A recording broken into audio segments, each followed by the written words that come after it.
And now I will turn it over to Matthew Brady and Derek Thomas. Thank you. Thank you very much. I think we're standing between everyone in the expo hall and likely drinks afterwards, so hopefully we can get through this in a timely manner.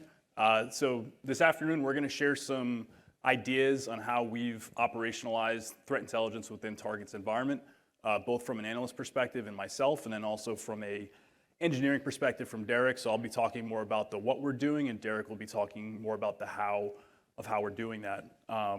Really the goal here is just to share what we've been doing. Maybe it'll help facilitate a discussion on your end within your organization.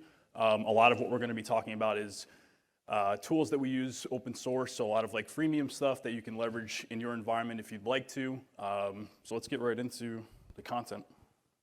Hi everyone, I'm Derek Thomas. I'm a principal engineer. I've been with Target for just under 5 years now, and my role is kind of twofold at Target. I'm the developer and kind of author of our in-house threat intelligence platform that we use for most of our strategic analysis, and I'll talk more about that on later slides. And then I also am the product owner for our intelligence tool engineering team. And that Intel Tools team is a group of about 4 or 5 engineers that are full-time trying to either run open source services for our CTI team. In some cases, they're doing custom development, or they're integrating with our commercial solutions. And so a lot of the tools that we'll talk about today are being run by that team, and then me as the product owner of it. Yep. Matt Brady, Director of Threat Intel. I've been at Target for about 3 years, have about 10 years of experience, most of which has been in the CTI domain, and I oversee really the daily collection ops plus our reverse engineering function as well. So a little bit of background on the talk, right? You probably noticed the titles on your left. Most of us are probably familiar with the concept of left of bang, popularized, in the book Left of Bang, where the idea is that attacks have certain TTPs, right? Tactics, techniques, and procedures, and attributes that a defender can key in on. This applies to not only a military context, but a cyber context as well. The question that we're always asking ourselves on the CTI team at Target is how can we be more proactive? We don't want to be engaged after a phish has already been delivered to a user's inbox and they've clicked it. We want to be engaged beforehand. We want to have playbooks ready. We want to have the answer of, we already know what actor this is, what malware family this is. Oh, and we actually generated an alert, and we are already responding to this. And so everything is left of the user actually clicking something on their inbox.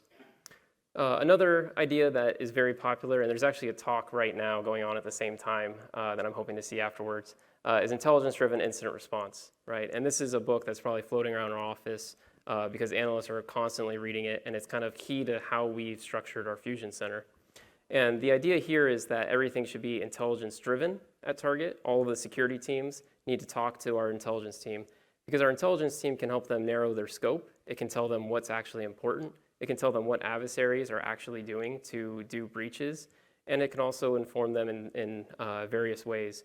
The most important of which is probably our detection team in our Fusion Center. And in this way, we're able to drive their inputs and outputs and then get feedback, which ties in nicely with the Intel cycle. So before we get into kind of the what and the how, I want to really emphasize how important it is for us to understand our stakeholders. I've been on the consulting side. I've been at other companies that have struggled to really understand what types of intel they get to their stakeholders. So for us, I think Target's done a really good job of identifying who those key internal stakeholders are and then understanding how they want to receive that intel, because every stakeholder is going to be, proficient in some sort of technology, or they're going to be a non-technical audience that's going to want to consume intel in a different manner than a tech audience. So really understanding your stakeholders, how they want to receive that intel is critical to being an effective CTI team. So as a use case, one of the things I want to highlight here is from a vulnerability standpoint. So we track a lot of vulnerabilities that are exploited in the wild. Log4j is probably the most notable example in the last 12 months. So to kind of highlight the different intel that each of these key stakeholders would like for our vulnerability management team, they're interested in context related to, is there text exploitation in the wild? Is there evidence of a named threat group or some kind of entity out there that's actively exploiting a specific vulnerability? That'll give them the ammunition they need, per se, to go back to the business and say, we need to patch or expedite patching for a specific system. Whereas for our incident response team, they're typically looking for network or host-based indicators to run hunts across our log sources to see if we've identified any sort of post-delivery activity. versus our detection and visibility team, which is actually now called Dave. So we'll talk a little bit more about that later, but Derek mentioned this is probably our most critical stakeholder. So we're passing them, behavioral intelligence that we're getting from sources like Mandiant, for example. Like, what are the attackers doing in terms of hands on keyboard to maintain persistence, things of that nature. So again, just understanding your stakeholders, it's critical to really building an effective and a trusted CTI capability. From an analysis model standpoint, I don't think I need to highlight this too much. The Intel cycle is really, the backboard of everything we do at Target. So it's just a cyclical process, and we'll kind of frame the rest of these slides from an analyst and engineering standpoint, against the Intel cycle. Can I get a quick show of hands? Who here has heard of or seen the Pyramid of Pain before? Okay, that's awesome to see. Thank you. That's probably about 75% of the room. For those of you that aren't aware, highly recommend Googling it afterwards. This is a concept that David Bianco created, where he said, what are the most difficult attributes of an attack for an attacker to change between their different campaigns? And those are going to be the tactics, techniques, and procedures, and the tooling at the top of the pyramid, because that's kind of core to who they are as an attacker and how they do their attacks. Whereas items at the bottom, the hashes, IP address, and domains, these are kind of commonplace, right? Oftentimes they'll change without an attacker even having to meaningfully do anything different. It's just naturally what changes as part of them doing their attacks. And so at Target, we are not only striving to be intelligence-driven, but striving to be intelligence-driven in the right way. It's not enough for us to focus on the bottom of the pyramid of pain. We also want to focus on the parts that matter, what we call behavioral indicators, which are going to be items at the top of the pyramid. We found that most threat intelligence platforms do focus on the bottom of the pyramid of pain. And so a lot of the IOCs and what we would consider raw data or unprocessed intelligence, and it's not really analysis, is what those platforms support, and where a lot of analysts spend a lot of their time kind of blocking domains, blocking hashes, whereas what we're focused on is this concept of wave. Now, this was an analysis model that was created by Kelsey Helms and Nate Eichart. And again, this is open source. There's a CTI summit talk at SANS where they released this publicly, and it stands for Workflow for Adversary Verification and Emulation. The core concept of wave is that we only want to focus on the top of the pyramid of pain, and we can communicate that in a standardized way to our stakeholders. The different stakeholders that Matt kind of explained, as well as specifically for detection, there's nuggets that they have requirements that they need in order to action it. And Wave is a way that we facilitate that, and we've actually developed a platform at Target where it's kind of dedicated specifically for that information that we haven't seen elsewhere.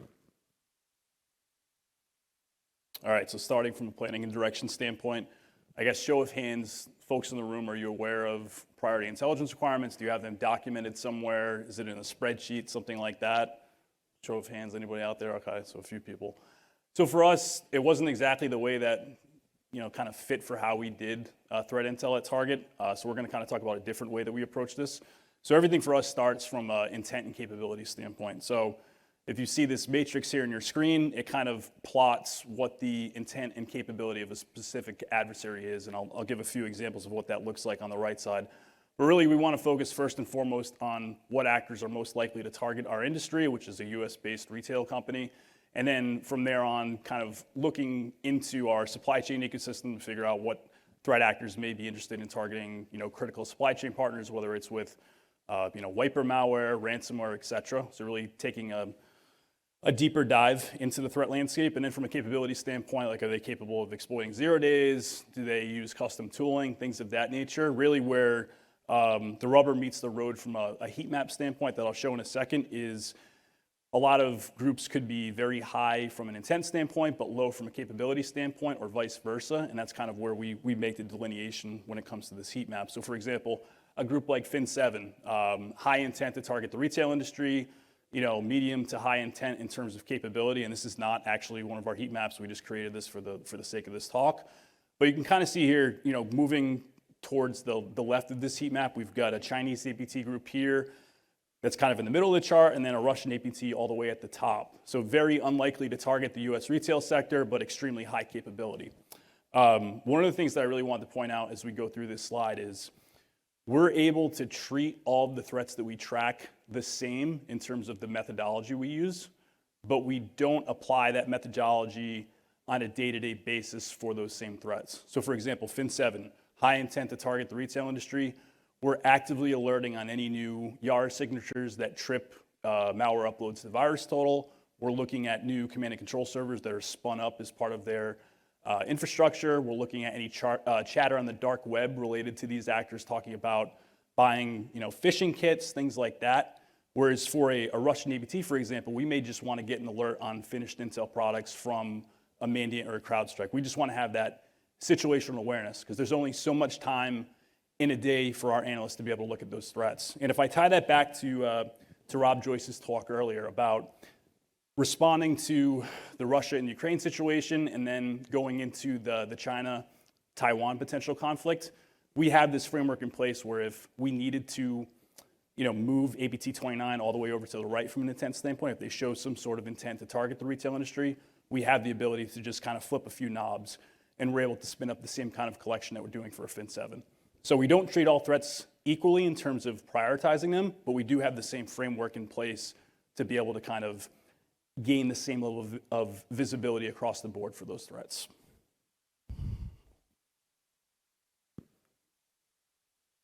So this is the same heat map that Matt showed, just a different example. You might notice Kyle Davis is there. It's not actually a threat that we're tracking. Our real heat map probably has about 5 times as many actors and malware families on this. And the way that this actually works, the way our analysts interact with this, is that they're able to, with their mouse, drag each of these points where it needs to be. And the reason we chose to go with this model is that it's a purely qualitative assessment, not a quantitative one. They don't have to go to the Fin7 page and say, is Fin7 a 7 out of 10, a 6.5 out of 10? They're able to say, well, I know that they're a higher intent than maybe Fin8 for our specific industry or our specific company. And so we're giving the analysts the power to specify as part of the planning, right, and direction of the team and our collection, where is it that they want to spend their time. I see a lot of vendor products where a heat map is produced based on what the vendor has collected, and it's kind of the opposite end of the spectrum, right? You can't edit it. It's only kind of an output of what that vendor has visibility into, rather than a planning tool is how we see the heat map and how we use it.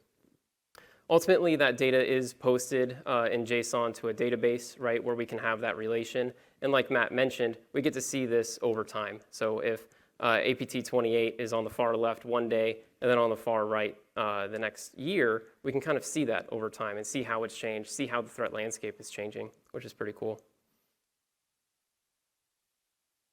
And then on the back end, you can see here an example schema of maybe some attributes of what we define an actor as, or a malware family as, or a threat entity. This is not to say that this is what everyone should be defining as an actor. And it's also not to say that everyone needs to go out and develop all these same tools and capabilities. It's merely how we at Target are doing it and what we find valuable. Maybe your organization cares more about, like, are they targeting our organization? Are they targeting the same industry? And being able to track that over time and easily flip it can help you when you need to prioritize the intelligence that's derived or tagged with that same actor. We'll get into the outputs to the other teams that our team supports in a bit, but the ability to adjust that intent and capability, automatically have it reflected in the threat card that you can see on the right side of the screen. This means that any of that intel that's tagged with that actor is automatically prioritized in Jira and other places as well. So it's not just static, right? That's the key point here, is that everything is dynamic. The intent and capability updated on the heat map reflects everywhere across our entire intelligence ecosystem. Contrast this with something like a Wikipedia-style documentation entry or Confluence, where you might have to go into each individual actor or malware page if there's a new malware tool released, and update all of those pages. So from a data collection standpoint, really our philosophy is to cast as wide a net as possible. What we're going to show on the screen here is not all of the sources that we use. We're actually highlighting stuff that you can sign up for free. And that's one of the things we really want to kind of highlight as part of this presentation. So from a DFIR or an underground standpoint, we access Mandiant Advantage, great insight into the latest campaigns that the adversaries are conducting. You can also monitor, deep and dark web conversations of actors that are likely tied to these name groups. So for example, we've been able to drive a lot of insight about monikers in the underground related to a group like Fin7, for example, kind of the blurring of the lines with these ransomware affiliate programs and which actors are kind of moonlighting versus which are still tied to these groups like Fin7. From a social media standpoint, we've had a lot of success, monitoring for specific hashtags related to a group like Fin7, for example. And for a lot of these groups, we do try to at least map out known aliases with like some of the more prominent vendors like a CrowdStrike, Palo Alto, et cetera. But with social media, we've had a lot of success, especially with the evolution of the ransomware threat landscape, with monitoring posts from sources like VX Underground that talk about dedicated leak site posts and victims that could fall within our vendor realm. From a malware standpoint, I really don't think I need to say too much about VirusTotal. It's really the go-to source as a malware repo out there.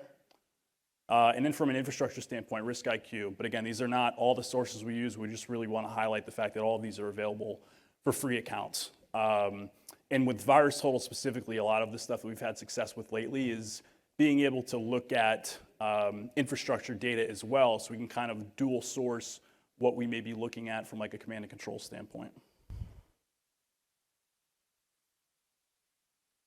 So as far as collection goes, a lot of vendors, we can gather all of their data. We're able to replicate it internally if we need to, so that our analysts can do their own analysis and correlation, as well as in our SIM do the enrichment. But for a lot of vendors, we also can't do that. It's just too large a data sets. And so one thing I wanted to highlight, for example, VirusTotal, rather than downloading all of VirusTotal, which has a lot of very benign files that people are just curious if they're malicious or not, we're able to use VirusTotal Lives Hunt. And so we're able to upload any YARA rule that we need to, and we're able to tag that YARA rule in the meta with what actor and what malware family it might be associated to.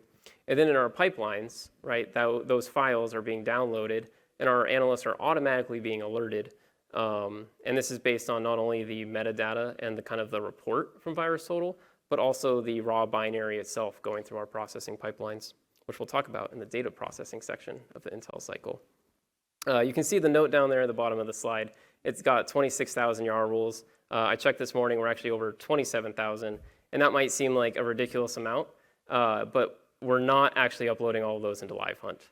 What we're doing is we're pulling those in as options for the analysts. We do deploy every single one of those rules into our detection aspects of our pipelines for files. And so if you actually send target an email, the email body, any attachment, any links, those will all be scanned with all of these YARA rules. And so in that way, we're able to have the detection. And then on the collection side, we're more interested in a sliver, right, of that data that VirusTotal has. And then for infrastructure, same thing, right? Matt kind of highlighted RiskIQ. We can also use Census or Shodan. There's a number of different free infrastructure providers out there that have this massive data set. And they do offer it where you can pull it all down and you can have all the infrastructure data about everyone out there hosting anything from a benign website to malicious command and control. Well, our analysts are really only caring about the command and control, right? Or any services that the command and control are using.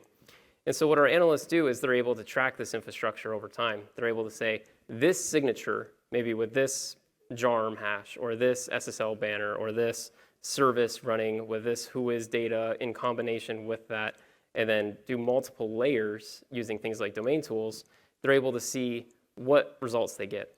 And if it's a small enough number of results, that's a pretty good indication that only this actor is specifically standing up services in that way. And so this search literally becomes, this is Fin7, or this is this specific actor, because they, again, across their campaigns, have certain attributes, certain tactics, techniques, and procedures that they're just repeating, because it's a playbook for them on the attacker side.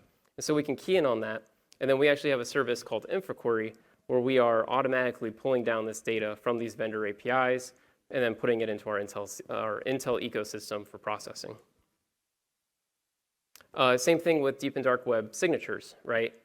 It's just a search. This one's in Flashpoint, and it's just a simple ability to say, hey, look across all of their text blobs and all of their data sets, what pertains to a given topic that we care about.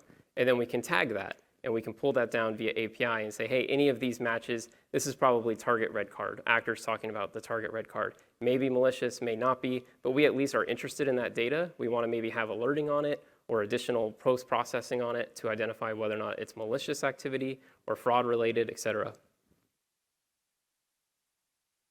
So what does it look like on the analyst side of things from a data processing standpoint? I'm sure a lot of you in the audience are familiar with commercial threat intel platforms or even open source stuff like MISP. So what we've tried to do is build out a workflow to kind of let our analysts respond to specific threats in a single pane of glass, which we're actually using Slack right now. So basically, we create a Slack channel for any threat that we're interested in tracking, whether it's a cybercrime group, whether it's a nation-state threat, whether it's a broader threat landscape trend like cloud security or Linux or things like that. So really what that looks like, again, going back to the collection sources. So these are the primary buckets that we're hitting. This ultimately feeds into that specific Slack channel that I talked about.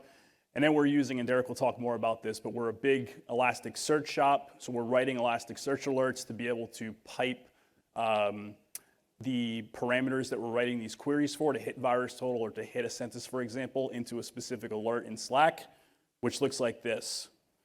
So this is a specific alert tied to a FIN7 command and control domain based on one of those attributes that Derek was talking about. In this case, it's a JARM hash, and we're hitting virus total. So we're able to do this across the board for deep and dark web chatter, for matches to Yara signatures, for finished intel reporting from a Mandiant Advantage or from a CrowdStrike. We're also able to do it from a Twitter standpoint if something hits an actual hashtag. And we can tune things back too to not just let it blow up. If somebody publishes a FIN7 report, for example, we can kind of say just do a roll-up thread every 24 hours or something like that. And when I said, we don't treat all threats the same, we're getting, for FIN7, for example, we're getting these alerts basically on a minute-by-minute basis, like real time, whereas for a Russian ABT, for example, we may just want to get a daily roll-up of, again, just that FinTel, just to have situational awareness. And again, it just comes back to focusing on what's most important to target in our supply chain and in our customers. Yeah, one thing I want to point out on this slide too is actually you can see the MISP link and you can see the VT link and the RiskIQ link. And there's other data pipelines and sources that we can link there as well. Those are automatically actually getting processed. So an analyst at this point has not even looked at the MISP event. It's just there for the correlation should they need it. And then they don't have to do that manual copying and pasting. That's kind of a good, like what I call smell, right? Like bad practice smell, where if your analysts are constantly copying and pasting information from one place to another, they're probably not being hired to do the job that you think that they are. They should be doing analysis, right? That's the point of being analysts. So taking a zoomed out look at other than just alerting, what we're able to do at a high level, we have the data feeds that we're collecting, right? And then how do these get processed at like a technical level? Well, we have the API consumers, right? That's our code that's reaching out and pulling down either a sliver of that data or the entire data set if it's something like abuse.ch or that isn't too big of a data set. If it's any sort of report that our analysts want to key in on, we're able to store that in either large volume text-based feeds that's going to go into Elasticsearch, since Elasticsearch has their free offerings, right, that we're able to leverage. Or if it's very like IOC focused or low volume, something that our analysts need correlation on, an interface that they're going to be actually using and needing updated, then we're going to put that data into MISP. Either way, regardless of where it goes into our data lakes, our analysts are able to pull that data out using tools like Polarity, which automatically search those IOCs as they're doing their day-to-day analyst work. And that's both on the IR side and the CTI side. And so this kind of develops that common operating picture where we have an Intel repository of information that we're able to query across our entire office. And it's not one person knows this unique database that only they can access, and you have to get credentials from them before you can say that you searched everything. Everything is centralized in one place. Even MISP, which again is only for kind of a sliver of that data, eventually goes back into Elasticsearch. And so everything is in that one spot for easy searching, dashboarding, visualization. What we do with that data then, Matt showed one example. We're running the open source ElastAlert alerting engine, which is now forked to ElastAlert 2. But we're able to then use that as a trigger to do custom data post-processing. It supports custom modules. And then we're able to also enrich any of our internal kind of applications across our Fusion Center. So the vulnerability management, they get the benefit of seeing what intelligence and what IOCs and what data feeds from our vendors are correlated to any of the data that they care about. And then in WaveSurfer, our SIM, and our IR team, they have the same exact interfaces where, again, they can query that data, they can enrich it, and make benefit of it. Looking further into the alerting, like I said, ElastAlert has the ability to do custom modules. Target actually open sourced a project called Halogen. This was written by Wyatt Rosemara and Kyle Eaton. And what this tool does, and it's open source on our GitHub, It actually extracts out the images in malicious documents that are most commonly seen in phishing emails, and then it'll produce a YARA rule, which is really just looking at the bytes of the image, and then saying this is what we're going to detect for this piece of kit. Well, what's cool is that we're able to use the last alert to say, okay, all of our files that we're pulling down from VirusTotal, right? Maybe we're interested in Fin7 maldocs like Baitlore. Well, that gets processed into our Elasticsearch instance. The binary gets stored in our S3 object store. And then a last alert will say, hey, I am actually curious to pull down this document, and I want to extract out a YARA rule, create a YARA rule from it because there's an image in there. And it will then do a comparison to say, do we already have a rule that has these image bytes accounted for? If so, don't make a new rule. But if it's a new image, which they do update maybe every 9 months or so, it will have a new YARA rule produced. And so in this way, we're actually having overlapping collection points, right? We have the image that we're keying in on every time. We're also detecting maybe the bytes of the Baitlore malware doc. And so we're able to see what collection rules may not be firing, and then automatically adjusting the other collection rules to account for it. Or at the very least, sending a Slack alert or Jira ticket to say, hey, these rules stopped firing, but our broader net caught it still. We need to investigate further to see if we still can extract out the image. And then what we also rely on for malware processing is Strelka. Again, this is a target open source repository, very similar to, I think it's called Malduck, where you can kind of at scale process files. And when I say at scale, again, I'm talking about every single file that you email us, every single file that crosses our network perimeter. We are using Zeek to extract out those files, and all of those files are being sent to Strelka. In addition to that, we're also sending most host-based files on all of our endpoints to Strelka every day as well. And the advantage of Strelka is given those about 1 billion files a day that are being analyzed, our CTI and reverse engineering team is able to develop custom scanners to say, these attributes of these files down to the byte level we care about. And more than that, they're able to manipulate those bytes and decode them in some cases to extract out configs. I think it was Derek and Jessica from the Elastic team had a great talk this morning about doing exactly that, using Malduck to extract out the configs from malware and then store it in Elasticsearch. We're doing the exact same thing with Strelka. I think the only difference is that Strelka is able to operate at a bigger scale, and it's not just for malware configurations. We're using it for all of our files. So what attributes of macro documents are most common for any phishing emails that you got in the past year? Do you have a data set where you can easily answer that question or query it? Strelka is exactly that, where it'll provide all of that data for you going back as far as you need. And then another thing that Strelka provides for us is the ability to get deeper attribution. And so for us, it's not just Cobalt Strike, right? It's Cobalt Strike with a specific customer watermark or a specific domain fronting profile. And so we're able to answer strategic questions as well, like, okay, we have generic detection for the default Cobalt Strike configuration, but what about the Fin7 configuration? What are they using for Cobalt Strike? If it changes across one campaign and only that one campaign, does that question our attribution of whether or not it was Fin7? And you can see on the slide here, I've got a chart of like different Cobalt Strike process names by frequency for the past year and a half. DLL host and GP update are very commonly seen, as well as run DLL32. Do we have detection for that? So what does a finished product look like for us? So this is one of our more popular products, the daily report that we put out. Very similar in nature to what Mandiant Advantage does, and I think that's like a key differentiator to what they put out from a customer-facing standpoint. It's really a synopsis on a particular topic, but then also an analyst assessment. A lot of the blogs you see nowadays don't actually have that analytic assessment in it, and I think that's one of the things that Mandiant's did a good job of and something we've done at Target for a long time now. This product is consumed from our incident response teams to our tech leadership, vendor security, et cetera. So it's really a high-level, digestible threat report that people can actually understand what the subject matter is and what's the relevance to Target or our supply chain partners, et cetera. Versus Derek, talking a lot about how important the relationship is between CTI and our detection team. So we pass them a lot of behavioral intelligence through that WAVE framework. So this is an example of the two recent Exchange vulnerabilities. I think they're referred to as proxy not shell in some public reporting, but we're getting them that data real time in terms of here are some samples they can take a look at to, reverse engineer payloads and things of that nature to figure out, do we have collection or detection signatures in place from a Yara standpoint? We're tagging stuff as vulnerabilities or exchange. So if we want to write a query to look for anything that matches that for the last 6 months in terms of vulnerability alerts that we have from internal sourcing, we can do some trending analysis on what have been the most prevalent, who's been exploiting them, et cetera.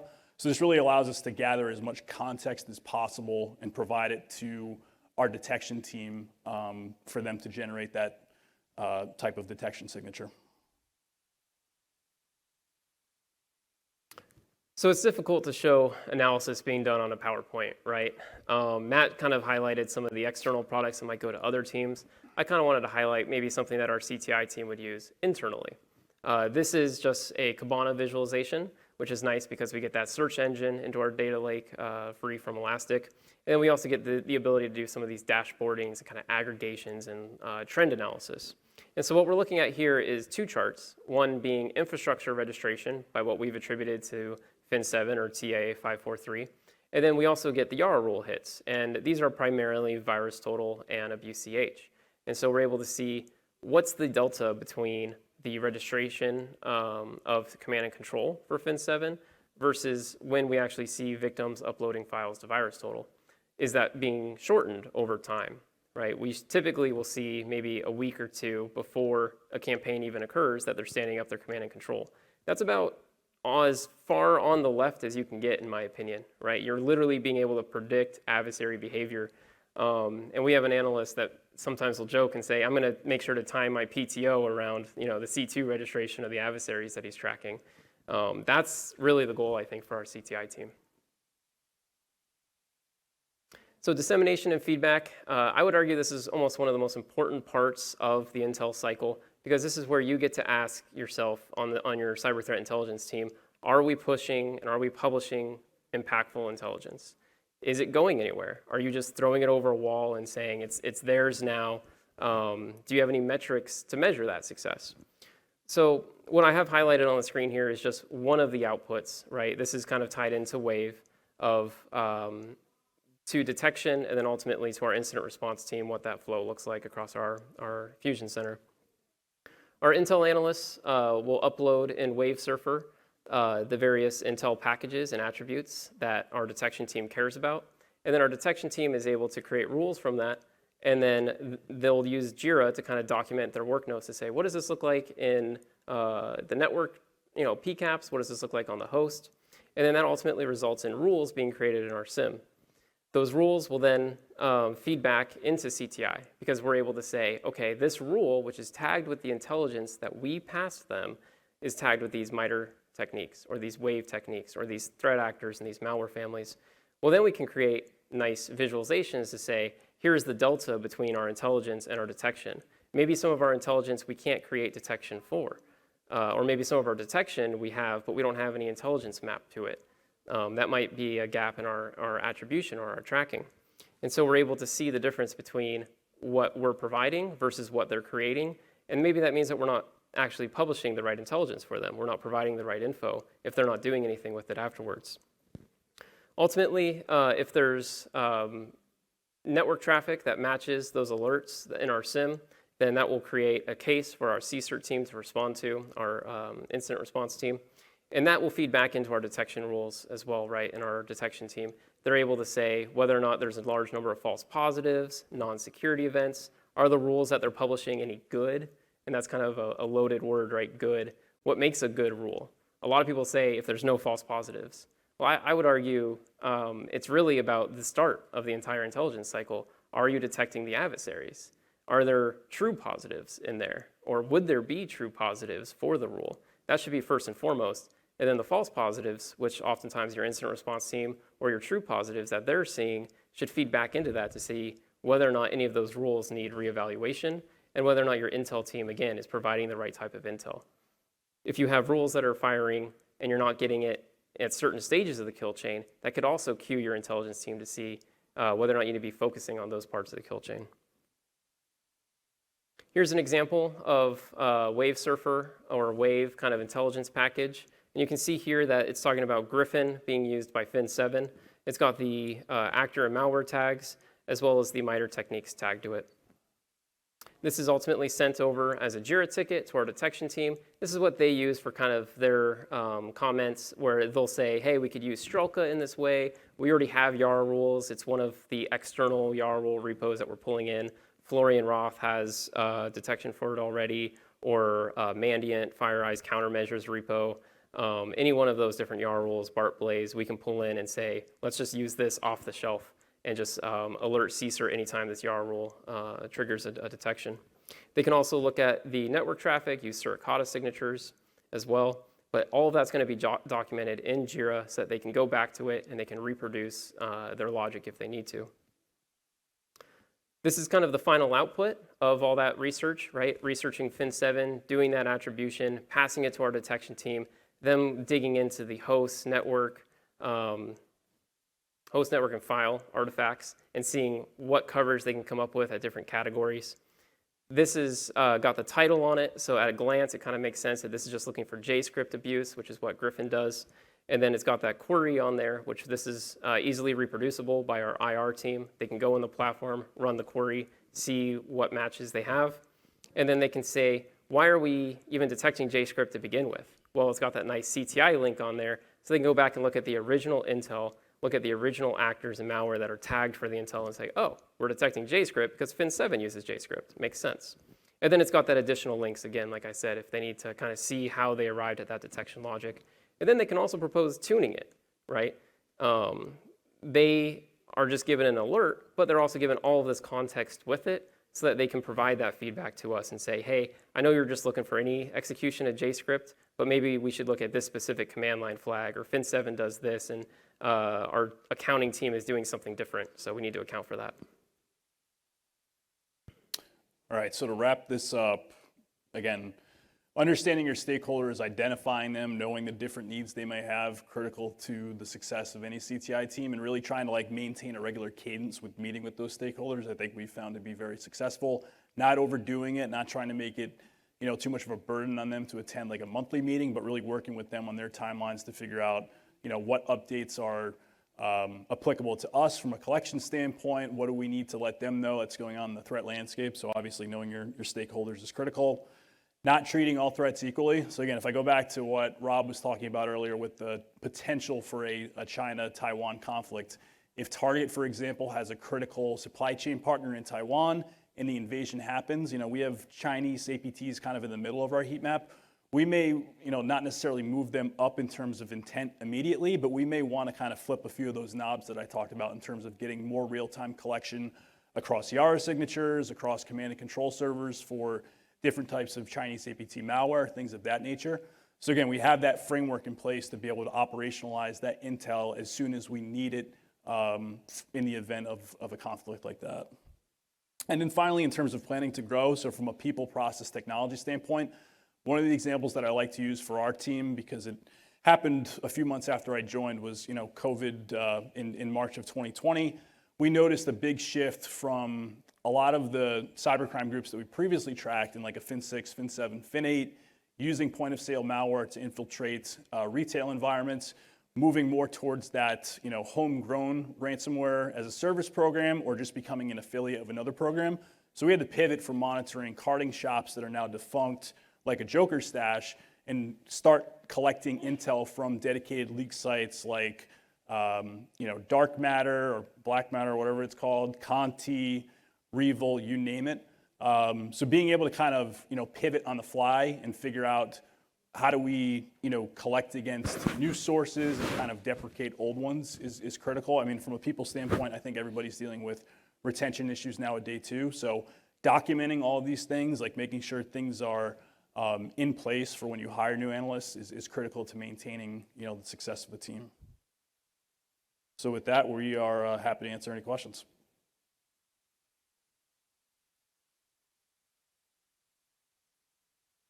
Hey, great talk. I had a question. You mentioned that you have, I think, 4 or 5 engineers that support a lot of the tool integration.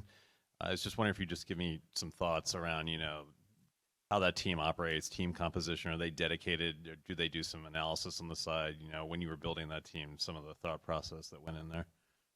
Yeah, great question. I think that team of engineers, almost all of them, I still want to say minus one, they have some type of intelligence background. A lot of them, I want to say two of them came from like the NSA, doing tool development for the NSA. So they kind of already understood the importance of enabling or providing services to like an intelligence and security, cybersecurity group. And so, yeah, they're doing custom development in a lot of cases, and they're also working hand in hand with the Intel analysts. But we do have kind of a traditional divide between the analysts and the engineers.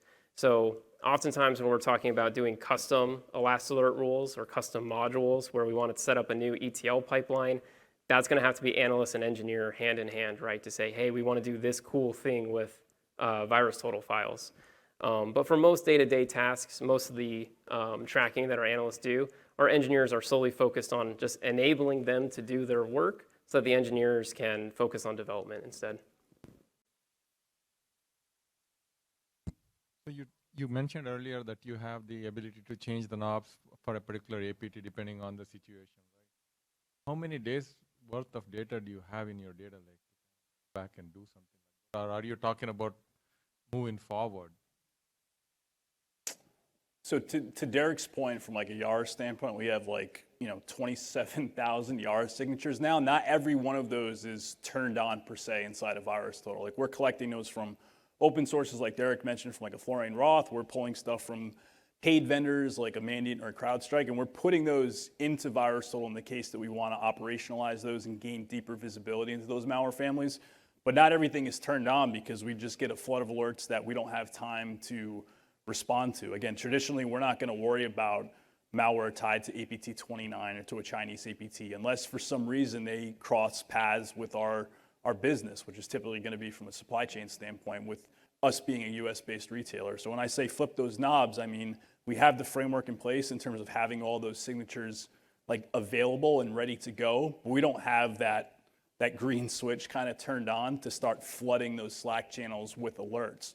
But if we needed to, we could. And then the other thing I would emphasize is basing kind of like the timing of those alerts based on how you're prioritizing those threats. So like we want to know real time what Fin7 is up to because they are a major player in targeting retailers versus, let's use like an APT 32, for example, a Vietnamese threat group that may kind of, play in the sand per se with some of our supply chain vendors in Southeast Asia. We may alert on that, once a day, maybe a couple times a day, just to have that situational awareness. So I think it's really, again, you have limited resources from an analyst standpoint, you have limited amounts of time per day. So just having that framework in place to be able to kind of turn things on as needed for us has been, pretty critical to our success. Other questions? And we can talk more about like the amount of data. We've got data going into MISP, like that's really our big data lake at this point from like an indicator standpoint. And then Derek mentioned the amount of behavioral intel we put into Wavesurfer. A lot of that's curated by an analyst. Like we're pulling that from Mandiant, we're pulling that from blog posts, things like that. So it's a lot of volume. Yeah, and all those 27,000 YAR rules being in Elasticsearch makes it real easy to say, oh, we want to collect on APT 28. APT 28, right, here they are. Which ones do we want to upload and turn on?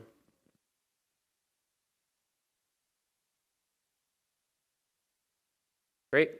Look, I don't see any other questions, so appreciate it all. Thank you. Thank you.